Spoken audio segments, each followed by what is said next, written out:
Organon of medicine aphorism number 39। Aphorism number 39 में continue है वो डिसिमिलर सिमिलर वाले जो डिजीज वाला जो फंडामेंट है ना वो कंटिन्यू है, और इस एफोरिज्म में भी वो बात बताई गई है अगेन से हनमैन के द्वारा कि डिसिमिलर मेडिसिन यानी कि एलोपैथिक मेडिसिन और even if homeopathic medicine is not similar to the patient, उनसे क्रोनिक डिजीज कभी भी ठीक नहीं हो सकती है। उनसे ओनली होगा तो सप्रेशन होगा, उनसे होगा तो ओनली डिजीज कंडीशन सस्पेंड होगी, उनसे अगर ओनली हो गया तो सिम्टम्स जो है ना वो टेम्परेरीली कंट्रोल होंगे और पेशेंट और ज्यादा कमजोर होता जाएगा क्योंकि एडिंग न्यू आर्टिफिशियल डिजीज हो गई है पेशेंट के, क्योंकि एक नेचुरल डिजीज हो गई और एक हमने मेडिसिन के रूप में आर्टिफिशियल डिजीज पेशेंट को दे दी है। तो हैनेमन इस एफोरिज्म में कहते हैं कि उन्होंने ऑब्जर्व किया है कि न्यू डिसिमिलर डिजीज अगर वो स्ट्रोंगर है तो भी वो रिमूव नहीं कर पाएगी नेचुरल वीकर इलनेस को, जो कि क्रोनिक रूप में पेशेंट के अंदर ऑलरेडी प्रेजेंट है।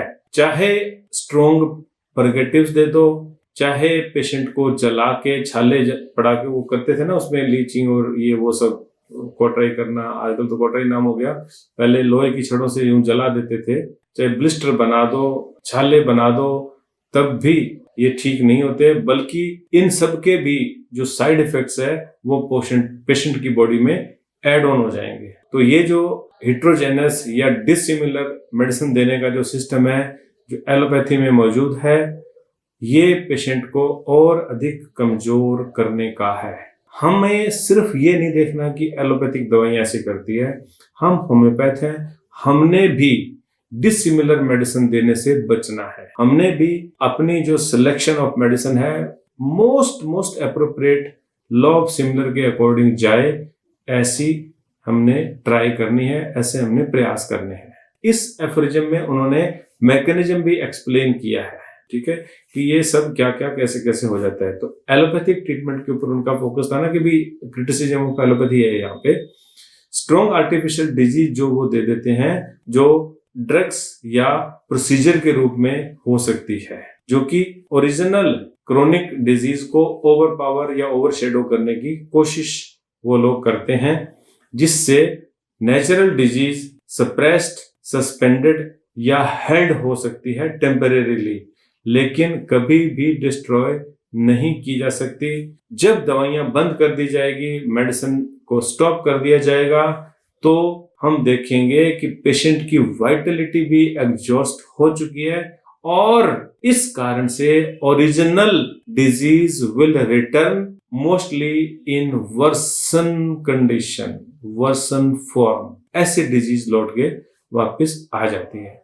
हैनेमन ने काफी एग्जांपल्स इस एफोरिज्म में दिए हैं, जैसे इच और परगेटिव का। आप जानते होंगे अभी भी लोग करते हैं कुछ, कोई भी स्किन डिजीज हुई तो परगेटिव्स दे दिए जाते हैं कि दस्त लग जाएंगे तो बॉडी सफाई हो जाएगी, लेकिन इससे डाइजेशन और ज्यादा डैमेज हो जाता है, वाइटलिटी वीकन हो जाती है, और जैसे ही परगेटिव को स्टॉप कर दिया जाता है इच रीअपियर्स, ठीक है, यानी कि कॉज सोरा अभी भी जिंदा है। तो ओरिजिनल डिजीज और न्यू डिजीज दोनों ऐड हो गई और अब पेशेंट और ज्यादा तकलीफ में होता है।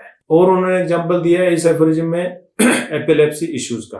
एपिलेप्सी के साथ में इन्होंने स्किन डिजीज का एग्जांपल दिया है। तो जो इच मियाजम था, इच जो थी ना, वो एपिलेप्सी से ज्यादा स्ट्रॉन्ग है ऐसा माना जाता है, ठीक है। तो etch is stronger than epilepsy, temporarily suppress कर देती है वो एपिलेप्सी को, लेकिन एपिलेप्सी रिटर्न्स मोर वायलेंटली जब उसको इच जो है ना वो जो उसको दी गई थी ना वो हट गई है तब, ठीक है। तो वाइटल फोर्स यहाँ भी और अधिक एग्जॉस्ट हो गई है। तो सप्रेशन जो है वो ये सब एक्सपीरियंस से देखा है मैंने कि कभी भी ठीक नहीं होता है, और आर्टिफिशियल डिजीज अगर डिसिमिलर है तो पेशेंट जो है वो ठीक नहीं होते हैं। तो एलोपैथिक सिस्टम जो डिसिमिलर डिजीज फॉर्म करके ठीक करने की जो कोशिश करते हैं उसके ऊपर इस पे ध्यान दिया है इस एफोरिज्म में। सप्रेशन जो कि डिजीज के सिम्टम्स को केवल दबा देने का जो तरीका है उस पे ध्यान दिया है। पॉलीफार्मेसी करके आज भी हम में से कुछ लोग ऐसा करते हैं उस पे भी इस एफोरिज्म में कंसंट्रेट किया गया है। पैलिएशन यानी कि रोग को दबाना टेम्परेरी रिलीफ दे सकता है, लेकिन डिजीज को हमेशा के लिए नहीं ठीक कर सकता। तो क्या ठीक कर सकता है? वो है सिमिलर एंड स्ट्रोंगर डिजीज का देना, यानी कि होम्योपैथिक मेडिसिन का देना। ठीक है, इसी से जेंटल और परमानेंट क्योर पॉसिबल है। तो इस एफोरिज्म के अंदर हैनिमैन ने इसके बारे में बोला था। आप एफोरिज्म को पढ़ लेना, काफी लंबा है। तो इस एफोरिज्म में आपने ये सब देखा, इसका यूज आगे भी होगा, अपन आगे बात करते रहेंगे।